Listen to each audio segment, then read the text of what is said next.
Hello, it's Jamie Horsley bringing you another video from the tubes. So it's time to do a review on a new album. 2024 has been killer so far and we've seen some great metal releases. Today we're reviewing Ihsahn's brand new album. Yes, his name's Ihsahn and the album's called Ihsahn. That's how you pronounce it. Whoa, pretty fucking creative album name. Anyway, apart from that, this album explores the many themes of his music, from spiraling guitar melodies, high register shrieks and screams.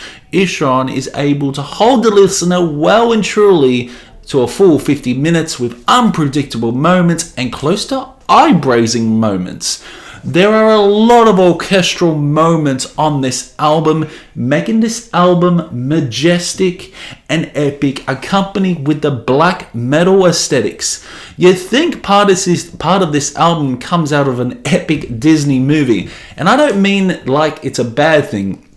I like Disney. Anyway, a lot of this reminds me of Emperor with the orchestral arrangements, and this is a pretty creative album in Ihsahn's discography. So, in case you don't know, Ihsahn, the band, is the solo project of Vigard, known for his role in the influential black metal band Emperor. Ihsahn's discography includes solo albums such as The Anniversary, Angle, and more. Each album demonstrates his evolution as a musician, incorporating progressive and experimental elements into his black metal roots. His work showcases a diverse range of influences and musical exploration, making his solo career distinct from contributions to Emperor. So the production is pretty good, not too polished or raw, just right. The sounds on the headphones are fantastic, with the orchestral sounding crisp and stunning. The instrumental arrangements have a proggier edge to it. There are some prog metal elements on this. It's like a symphonic prog black metal album. The vocals by Ihsahn have this raspy but raw edge to them with high shrieks at times. He also utilizes cleaner vocals on this. So there are 11 tracks on this album, running around 50 minutes. Like in old fashioned, we're going track by track. This album was also released on the 16th of February 2024 through Candlelight Records. Track 1, called Service Veneta, is basically an orchestra introducing the album. Sounding epic and big in sound, you know you're in for a wild ride. It sounds like something out of Disney, but yeah, there's nothing much I can say about this. Track 2 is a When It Gets Good. The Promethean spark builds to an aggressive and orchestral piece, sounding something similar to like Prometheus, the Discipline of Fire and Demise, which was from Emperor, an Emperor album. This has a proggier edge to the song. Vocals are on point in this, with infamous gut-wrench and shrieky high vocals textured with cleaner vocals. The drumming on this is unpredictable, with odd time signatures. The guitars have a menacing tone with circus-like riffs. The symphonic elements create a bigger and tighter atmosphere feel. I personally like this song. Took me a few goes to really enjoy this. It's very creative and there are some very good melodies on this.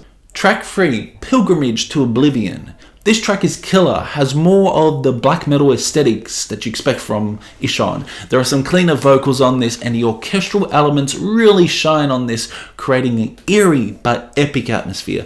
This is basically a straightforward black metal song with a few of Ihsahn's crazy touches to it. There's really nothing much I can say about this one, it's just a good song. Track 4, Twice Born, is a fast but quick song. Vocals are good on this, mainly on the black metal side. Nice guitar riffs and there's a cheeky solo. The drumming is fast and furious. The song has a proggier edge to it and there's a lot of orchestral fills. This song goes by quick, thoroughly enjoyed it. Track 5, A Taste of Ambrosia, is when he gets really creative. A slow melodic melody at the start of this song with his signature vocals. The orchestral crescendos into the song. This melody is very infectious. Guitars and orchestra makes things incredibly epic. A Taste of Ambrosia is probably my favorite song off the album. It's so damn epic, and this song starts slow, becomes fast, and closes off stunningly amazing. The guitar leads on here are so fucking good, and the last minute after the solo, whoa, mind-blowing. Love this song. It's the best song off the album. Track 6, Anima Extrae. Yeah, this is another orchestral piece. Pretty good, nice piano transitioning to a string of violins. Nice little break from the heaviness, feeling like he has ended a chapter and a new chapter has begun. Track 7, Blood Trails to Love. Another melodic song with high use of orchestra. Guitars accompany the symphonic elements exceptionally well. Ihsahn's vocals are very good on this, from the dirgy black metal to the crispy clean chorus. The vocals at times sound like close to Mikhail Akerveld from Opeth at times. This song has an unsettling atmosphere, especially in the verses. They do at times repeat the same melody throughout the Promethean spark, especially the proggy section, which is just fun. Overall catchy song, especially that chorus. Track 8, Hubris and Blue Devils. Well, holy shit, this song gets you going within the first few seconds with the weird psycho horror movie like melody that keeps on going until things build up. Great verse, but I feel when it comes to the chorus with Ihsahn's register, it doesn't pay off from the verses. High orchestral song, like you probably have noticed from all the songs. Very fun song with an unsettling atmosphere. Eerie tremolo picking on this song, but yeah, that chorus to me is a bit weak, but very melodic, and it's one of the longest songs off the album. Like, it's a very creative song, and around like the 6-minute mark, it's like a whole different song which goes back to the original melodies, but his vocals on this part are fucking black metal as fuck. Those harrowing shrieks are so satisfying to your ears. Yeah, and this part is something like out of Korak Angren would do. That's probably why I love this part. Track 9, The Distance Between Us. Another song, slow and epic start with beautiful guitar lead. Clean vocals to begin with, very angelic at the start. His vocals transition to a harsher tone, maintaining as the instrumentals maintain the same tempo. But this is when it comes to the point that I'm thinking, yeah, it's good, but nothing is new. What I haven't heard before. Nevertheless, the drums are good on this. Love the patterns and orchestral melodies again that create this big atmosphere. But nothing is new on here. This is mainly what you could call a power ballad from this album. It still has moments though. Okay, so now we are edging closer to the end of the album. Track 10 is at the heart of all things broken. This is the magnum opus off the album, and it's pretty fucking good. Nice crescendos accompanied by an orchestra transitioning into clean vocals by Ihsahn. Love the clean guitars on this, dazzling and spiraling around your mind as you are listening to this track. Finally, around the 3rd-minute mark, you get the song building and the shrieks come into play. I do love how there are harsh vocals overlaid with the clean vocals.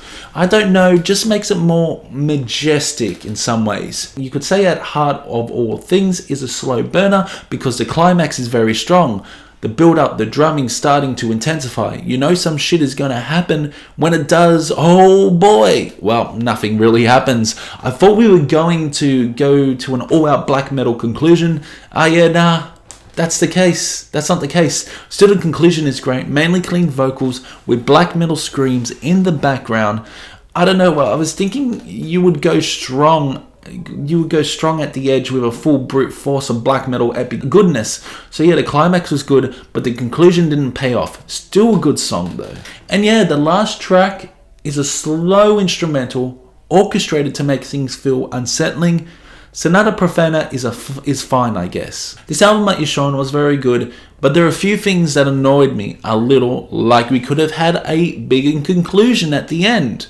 Nice transition between the cleaner and harsher vocals, and the instrumentals on this, including the orchestra, were fucking fantastic. So I'm gravitating towards probably an 80% on this. This album will grow on me, I know it. But the last song at the heart of all things broken should have been a lot bigger and batshit crazy at the end because it was building to it. That's it for another video. Let me know what you thought about this album. It's been fun, and I'll see you in the next one.